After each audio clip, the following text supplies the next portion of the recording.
Welcome to episode 309 of the 2-Minute Warning. Today I'm looking at how Justin Herbert can turn the Los Angeles Chargers into a dynasty. But before I get into that topic, I have a question of the day. Justin Herbert had a phenomenal rookie season, in my opinion, deserves Rookie of the Year. And he has became the rookie to set the second most passing yards all time in an NFL season by a rookie. Justin Herbert's number 2. Who is number 1 and who did he not pass? Comment your answer below. First person to comment the correct answer will get their comment pinned. But if you do not know the answer, stay till the end to find out. Looking at Justin Herbert, he's doing phenomenal. Having 34 touchdowns, 10 interceptions, 3-to-1 touchdown to interception ratio. That's outstanding and unbelievable by a rookie quarterback. That doesn't happen. Having the second most passing yards by a rookie quarterback. Clearly, there's only one guy to beat him, so he's in a special caliber of players. And just really, his potential is not even reached. This past season, being a rookie, he had Anthony Lynn as his head coach. And to me, Anthony Lynn was the bottom coach of the league. And now you're getting Brandon Staley from the Los Angeles Rams, defensive coordinator from them, and now he's going to get one of the top coaches in the league, potentially.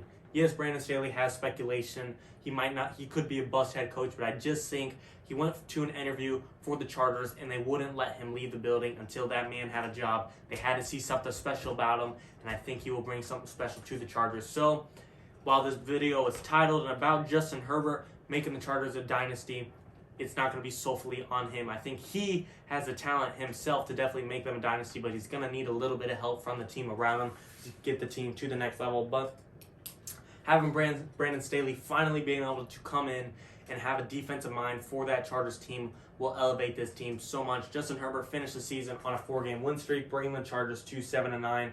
7-9, not the most beautiful record by any means, especially when you got Patrick Mahomes in your division for the next 10 to 15 years. This isn't the NFC East where 7-9 will probably get you a playoff berth.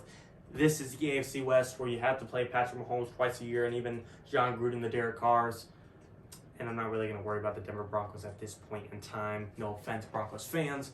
But Patrick Mahomes is a real threat, and 7-9 is not going to get you to the playoffs by any means as long as he's around.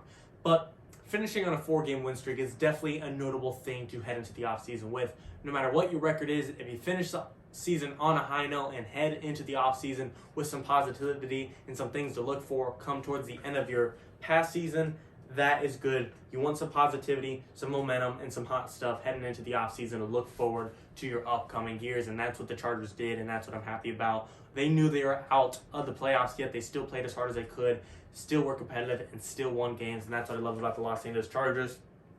Justin Herbert is not a quitter by any means, and that's why I think he's going to be able to take this team to a dynasty. Now, the biggest threat, of course, is Patrick Mahomes. I mean, no matter how good Justin Herbert is he going to be as good as the best quarterback in the league, Patrick Mahomes, when he has to play him twice a year, possibly 3 times a year if they meet in the playoffs? Right now, no. Justin Herbert, to me, is a top 10, top 12 quarterback in the league, and Patrick Mahomes is a top 1, top 2. So it's going to have to make a big jump. But like I said, getting the right head coach, Brandon Staley, that could take him from, to me, he's top 10, but a lot of people will probably have him top 12, top 15 who aren't so bullish on Justin Herbert. For me, he's top 10, but this coach, I think, will officially jump him into the top 10 for every NFL fan.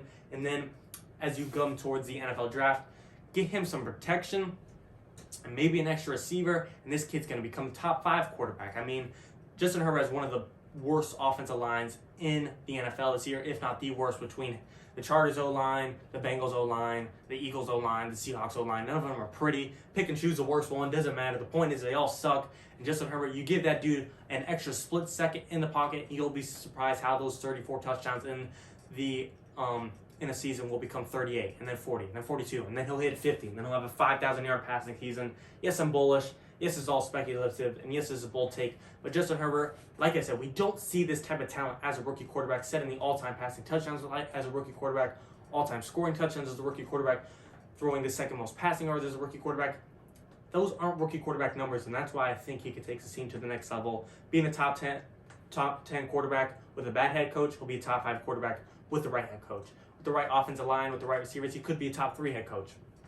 So I truthfully think he can eventually get the mark on Patrick Mahomes. It's not going to be easy by any means. I think no matter what, Justin Herbert, he could become the best quarterback in the league. I don't know if Patrick Mahomes will ever put up a bad game and will never not give Justin Herbert a fight no matter how good he becomes. I'm going to love this rivalry no matter how it turns out. I think this could turn into a Peyton Manning, Tom Brady type of rivalry. I've compared these two before, how it's going to be a Peyton Manning, Tom Brady rivalry. Well, we're not going to just see them play once a year. We'll see them play twice a year, and that's why it's going to be that much better. But having your franchise quarterback, having the right head coach, having the receivers are already solid. Between Mike Williams, Keenan Allen, if they re-sign Hunter Henry, in your backfield set with Austin Eckler, yes, they have offensive weapons, but it wouldn't hurt in the 4th or 5th or 6th round to just draft a receiver you could develop into.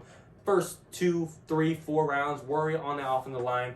You want to protect your quarterback. You don't protect him, you don't have a quarterback. Look what happened to Joe Burrow in the Cincinnati Bengals. They didn't protect him, and now they don't have him. That is the last thing I want to see happen to Justin Herbert. So if you get that man a split second in the right coach like they did in Brandon Staley, you're not only going to see, like I said, the quarterback ranking jump, but you're going to see your winning record jump between 7-9 to 10-6 to 11-5 and so on and so forth. The Chargers already this year finished 7-9 with 5 to 6 games coming down the last play, whether it be their kicker missing a bad field goal twice, Anthony Lynn calling a bad play call in the last second of the game about 19 times this year, etc., etc. Those things are going to be fixed this season, just this season. I'm talking about how Justin Herbert could become a dynasty the next 10 to 15 years. Just this season, they're going to lose a lot of problems. We'll get a right kicker. We'll get a right coach to win them a lot more closer games. And this team is going to flip around and be a playoff this coming year, in my opinion. Like I said, having that offense and the defense with Brandon Staley will 100% escalate, no doubt. But the main thing they need to worry about is not who's calling the defensive plays. It's having a defensive team that is healthy. Joey Bosa, Melvin Ingram, yes, star talented guys, but they get banged up a lot. Derwin James, all-pro safety, never healthy. Chris Harris Jr., great dude, he's getting old. They have to get some health on that team for sure. So to me, you got Justin Herbert. Your talent is there in quarterback. You don't got to worry about him. He's a smart guy. He's a stud of a dude at the quarterback position. He's got the physicality being 6'6". He's got the arm strength. He's got the arm accuracy. He's got the QB vision. He looks like a 10-year vet. He's got the confidence. He passes the eye test of just looking like a star player on the field. If you didn't know any numbers, any stats, any records, you just watched him on the field without knowing the kid, he'd pass the eye test of looking like a star talented player. So I think Justin Herbert will create a dynasty with the Los Angeles Chargers, finally getting all the pieces he needs. It might have be coming together even faster than I thought. I thought the Chargers were going to give Anthony Lynn another year, causing Justin Herbert to have another great statistically, but also have another year of not winning games. But now things are changing just heading into 2021. While all of the kinks might not be worked out, they might still have one of the worst O-lines in the league. It might not be the absolute worst now, so it will take time to develop, but I do think this team could be a playoff team in the very next year, and I think Justin Herbert will go on to win multiple Super Bowls. He will win multiple MVPs, and this kid is talented. With the Los Angeles Chargers finally moving to LA, leaving San Diego, the fan base will finally start growing a little bit better. And I think the Spanos family, the owners of the Chargers, will finally realize, get their head out of their asses, get the right team and the right ownership and the right front office to make this team a Super Bowl team. The potential is there. I think Justin Herbert might not get the best Patrick Mahomes every single year, but I'll be damned if Justin Herbert doesn't get his numbers on Patrick Mahomes at least half the time for sure. I think this is going to be an amazing rivalry, and I'm going to at least see Justin Herbert win at minimum 2 to 3 Super Bowls, if not make this team an absolute dynasty and take them to 5 to 6 Super Bowls. Yes, that's bold. Yes, it's bullish, but you can't tell me the potential isn't there. Anything can happen. The dude could get hurt, like I said, or the team could fall apart. The coach could be a bust. But if the things click and just a few things go the Chargers' way, I think this is going to be a dynasty in the making for sure. Let me know what you guys think in the comments. The answer to the question of the day, I asked Justin Herbert. He had the second most passing yards by an NFL rookie quarterback this season. Who was the number one quarterback to have the most passing yards, rookie-wise, of course? And the answer was Andrew Luck. Andrew Luck, as a rookie, finished with 4,374 passing yards in his rookie season. Justin Herbert finished with 4,336 passing yards, putting him just about 38 yards short of Andrew Luck's record. And you have to remember, Justin Herbert played only 15 games this season. If he played a full season, getting his 16th game, something tells me Justin Herbert could throw for 38 yards. So awesome. If he played a full season, he would have pretty much broken every single rookie quarterback record there is, except for interceptions, maybe. That's why I think he's so great. He's pretty much broken everything you haven't seen done before. Justin Herbert special, and I think he can make a dynasty with the Chargers. Let me know what you guys think in the comments. 2 Minute Warning.